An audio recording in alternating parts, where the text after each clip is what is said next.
make no mistake, Nick and I, we definitely share words sometimes, but the secret, I think, is, in those moments you have where you're like, yes, your spouse is annoying you, but you can work through it. But then there's those times where you're like, if he says one more thing, I'm going to lose my mind. I feel like we've all been there. Nick and I have what we call a safe word. And this word never comes out unless we really just need you to just back off. And I think it's helped us so much in our work together, because then we come home at the same time and we make dinner and we go to vacation together. It's a lot of togetherness. So you have to be able to respect that moment when, even if you're in the wrong and it doesn't matter, if you're at that point where you're going to say something you don't mean or you can't take back or it's going to escalate it for no reason, we have this word and it's a tool that we use to just reset. Welcome to Spark Joy, the podcast dedicated to celebrating the KonMari method and the transformative power of surrounding yourself with joy and letting go of all the rest. With your hosts and certified KonMari consultants, Kristen Ivy and Karen Sochi. And now, here's the show. Sarah Karakaian is all about maximizing the design and function of spaces, especially small ones. For Sarah, it all started on the road as a world-traveling performer in a hit Broadway musical where the only constant was her thoughtfully compartmentalized suitcase. In 2014, Sarah teamed up with handy hubby, Nick, to create beautiful spaces full-time as Nestrs, LLC, a professional organizing, design, and handyman company. Sarah and her husband are Airbnb Superhosts, and their work has been featured on the HGTV television series Beach Flip. Welcome, Sarah.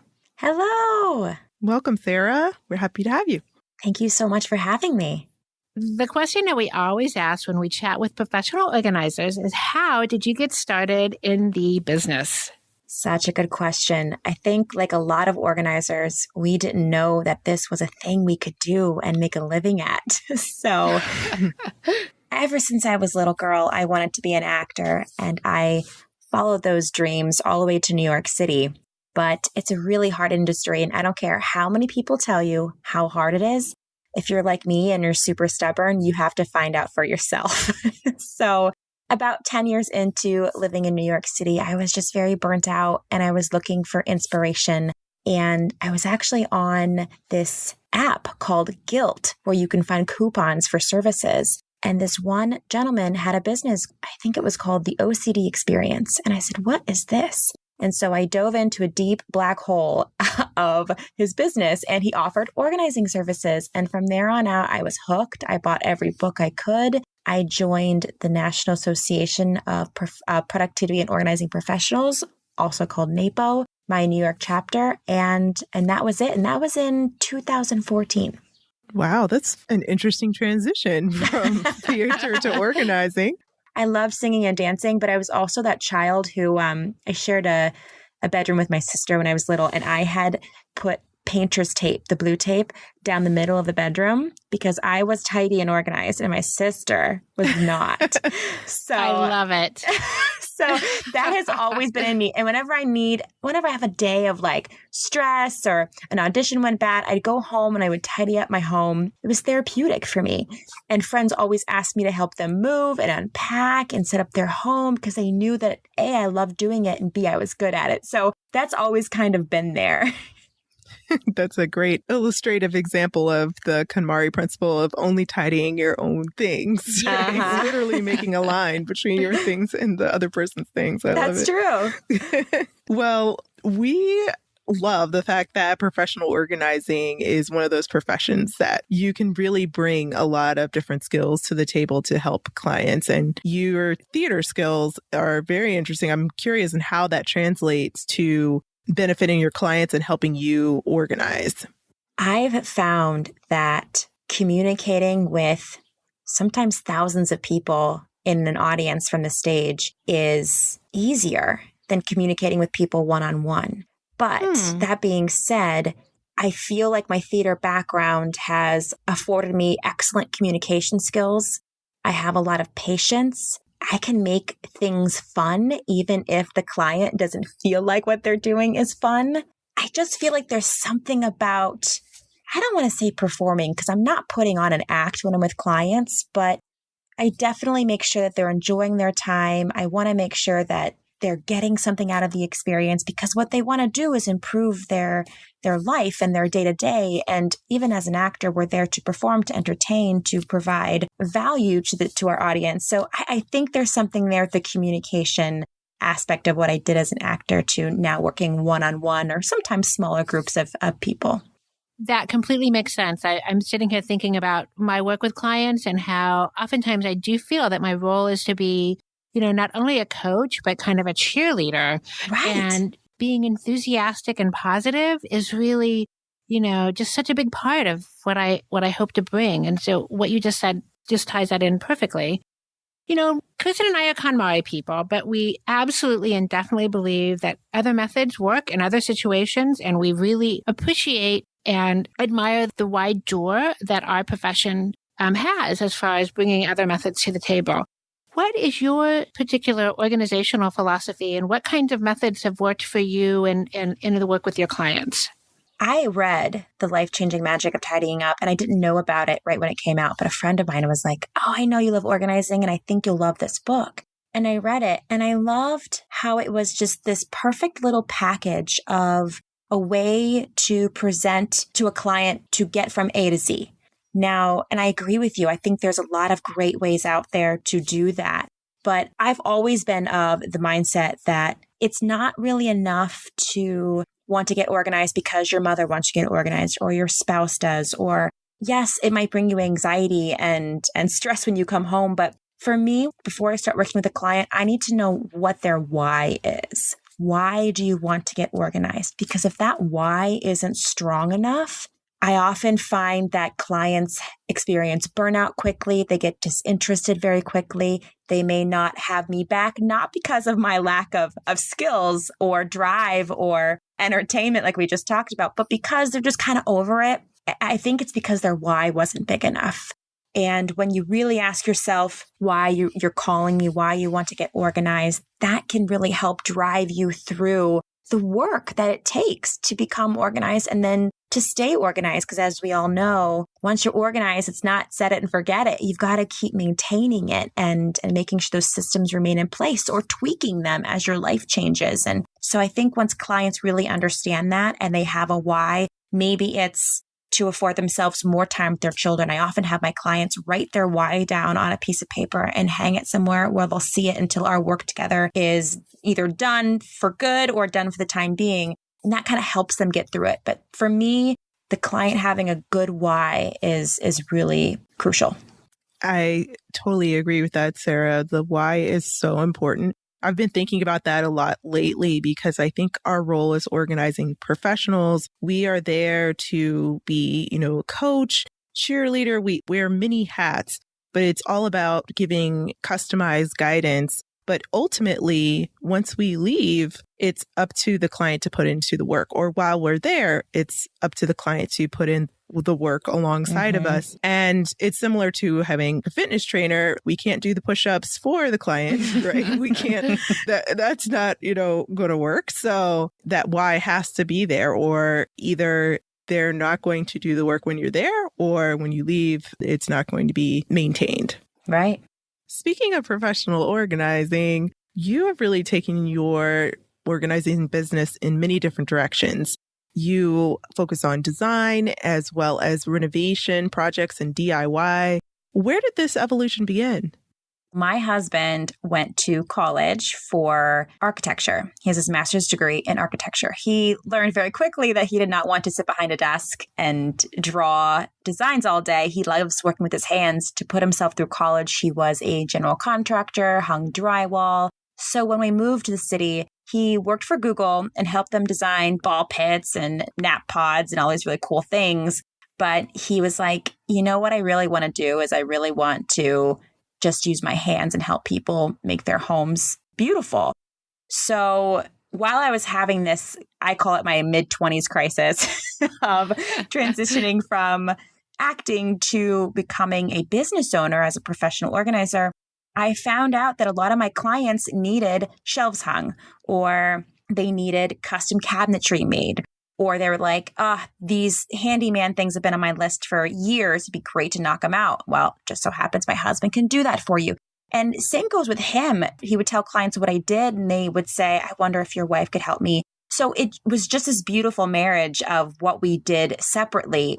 We kept hiring each other to get our projects done.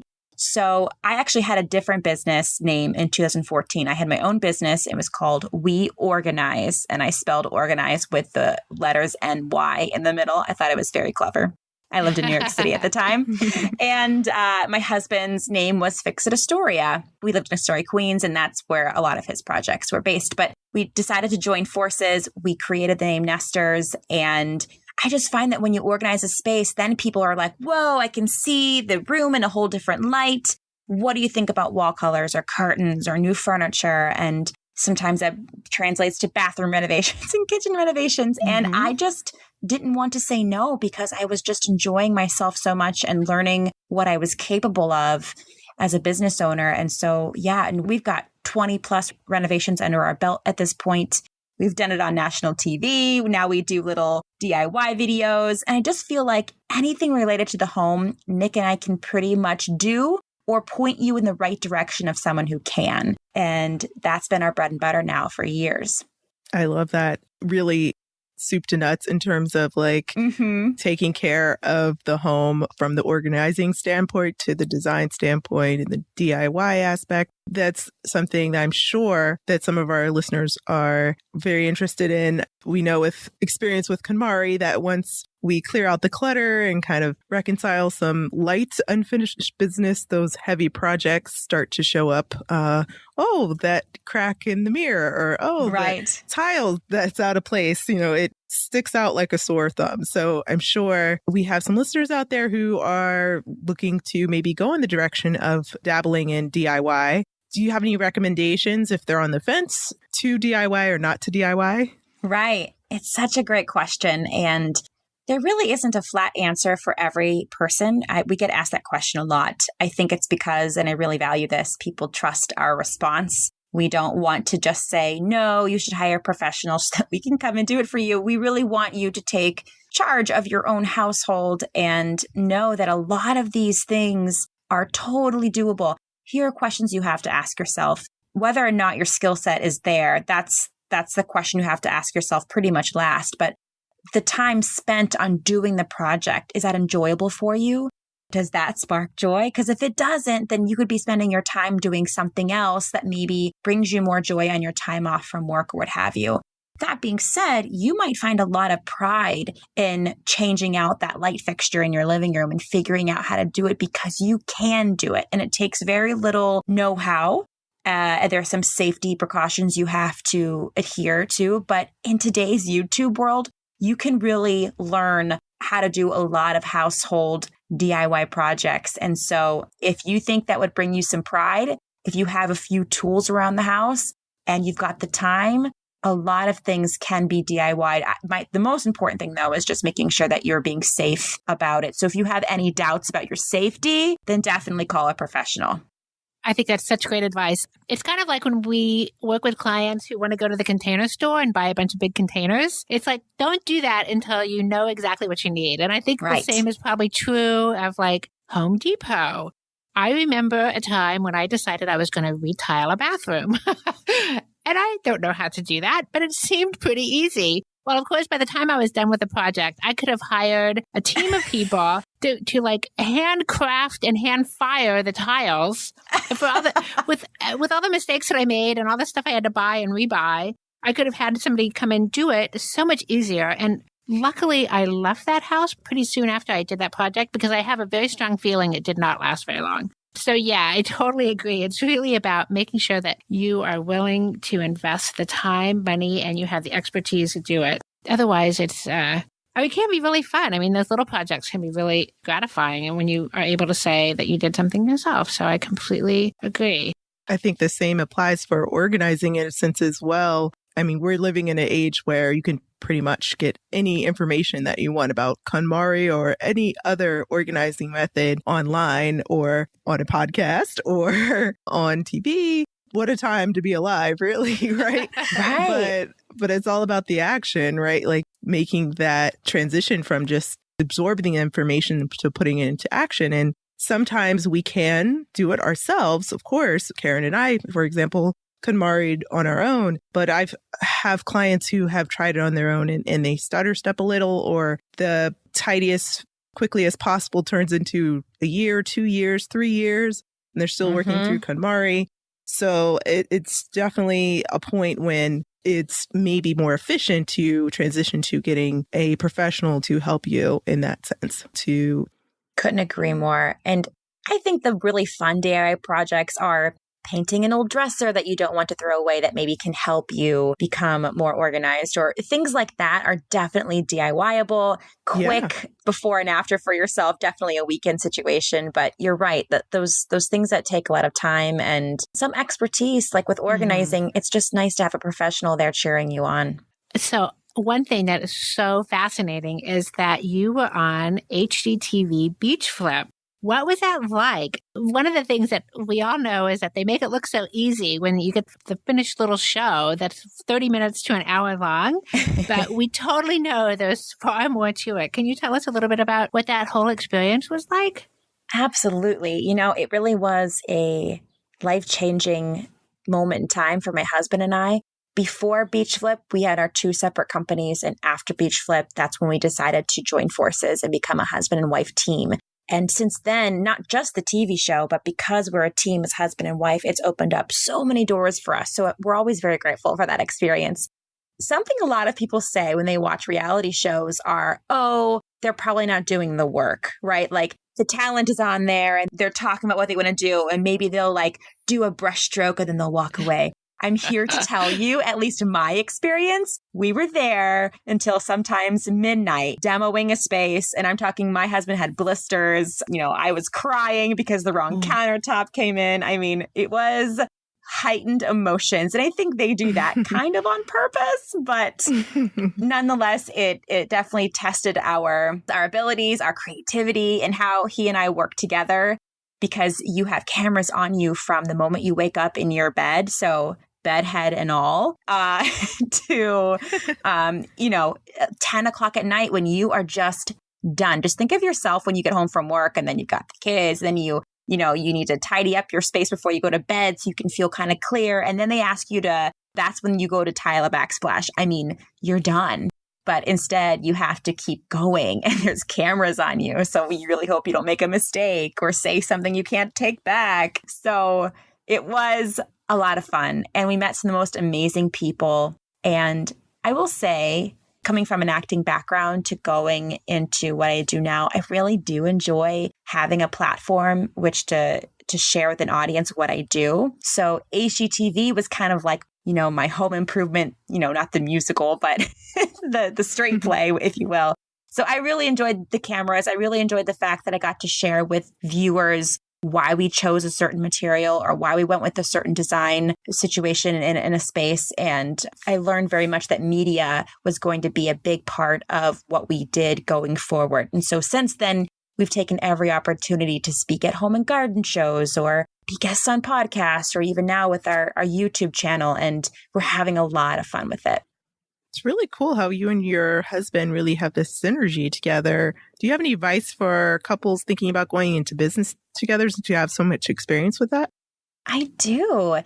Everyone is always kind of like, I don't know how you do it. And we would tear our hair out. And make no mistake, Nick and I, we definitely share words sometimes, but the secret, I think, is, in those moments you have where you're like, yes, your spouse is annoying you, but you can work through it. But then there's those times where you're like, if he says one more thing, I'm going to lose my mind. I feel like we've all been there.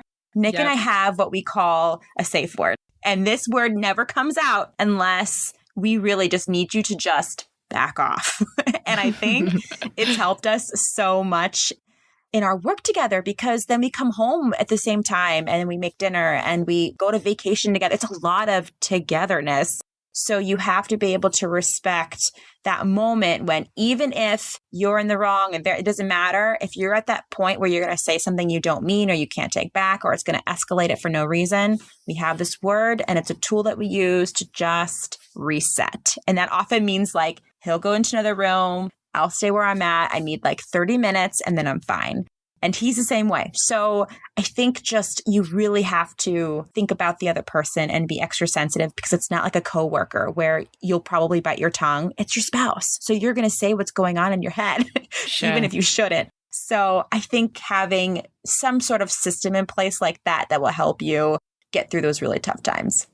Well, I really like that idea. I think a safe word to keep from getting too angry is really a super idea, whether or not you're working together.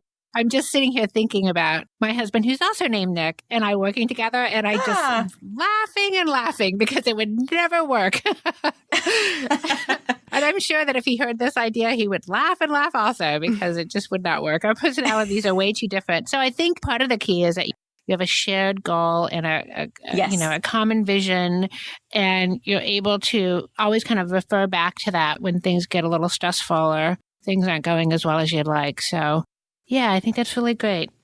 Yeah, we definitely have that shared goal. I think that's the important part there, is that we both love transforming spaces, and we also love helping people accomplish in their homes what they've always wanted to get done, but maybe you've had a failed contractor before, or they just keep putting it off. And how nice is it to go from the wife to helping them, organize and design. And there's also this family member, my husband, who comes in to knock out their honey-do list, if you will. So yes, that common goal definitely helps us too.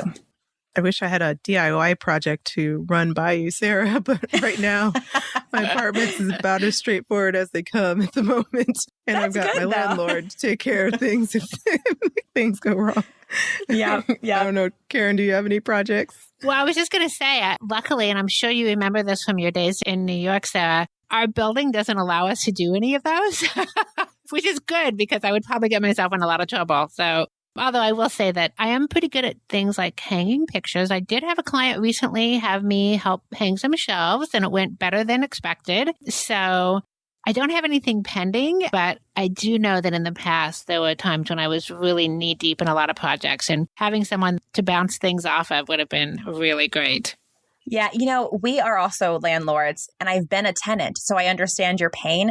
One project we just did that I think is great for people who are renting, and it's not an organizing DIY, but it's a design DIY. But today's temporary wallpaper is amazing. And if you really want to just transform your bedroom and you want to do an accent wall, this will take you a couple hours. It comes off when you move away. And there's tons of different brands out there, but we just did this because I wanted to see for myself. It's a great DIY project. No need to call fancy painters or wallpaper hangers or anything. You can totally do it yourself, because it's stuff you can like unstick and restick and move it around. And the after is amazing.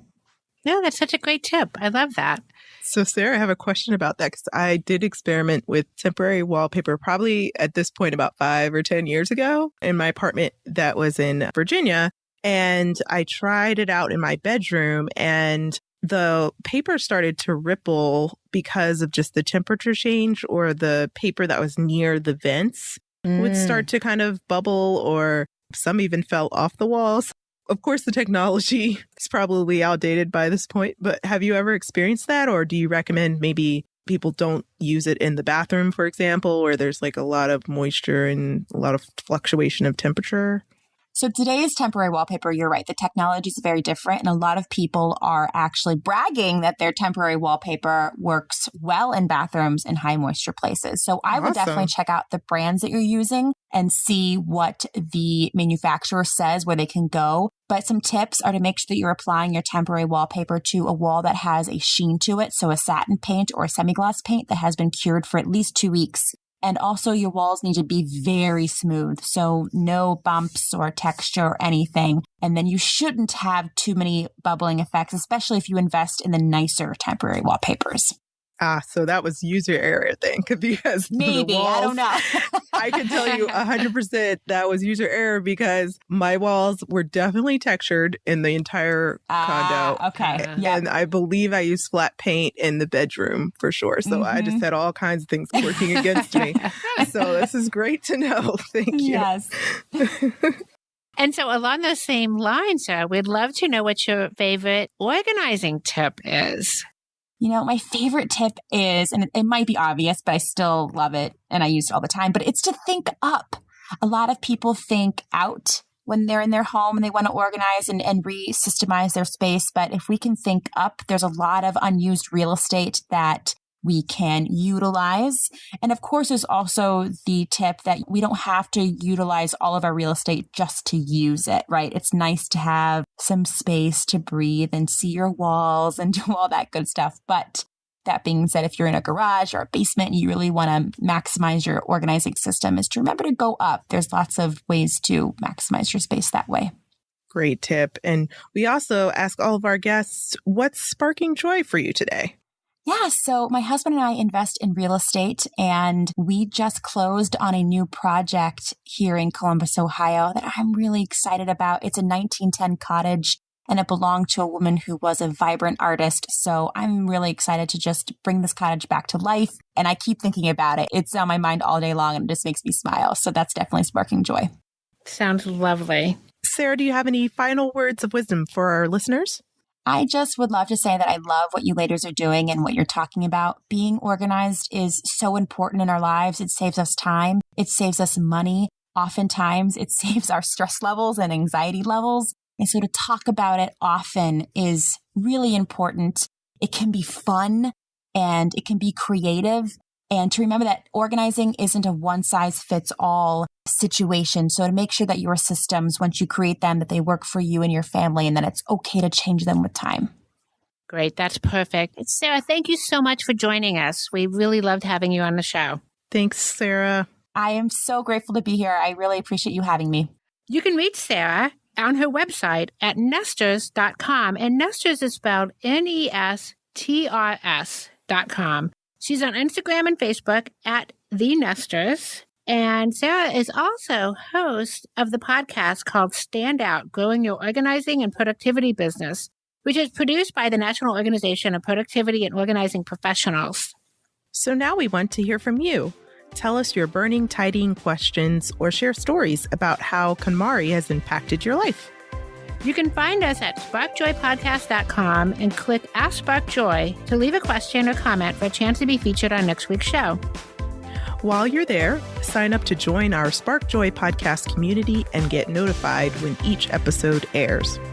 You can also join the Spark Joy podcast community on Facebook, Instagram, or Twitter at the handle @SparkJoyPodcast. Thanks for tuning in, and we hope your day sparks joy.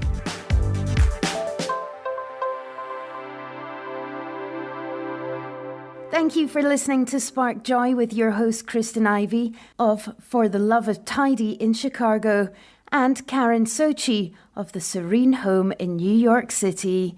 Spark Joy, the podcast, is not endorsed by or affiliated with KonMari Media Incorporated. The opinions expressed on this episode represent the views of the co-hosts and guests alone and do not represent the corporate position of KonMari Media Incorporated or the KonMari consultant community.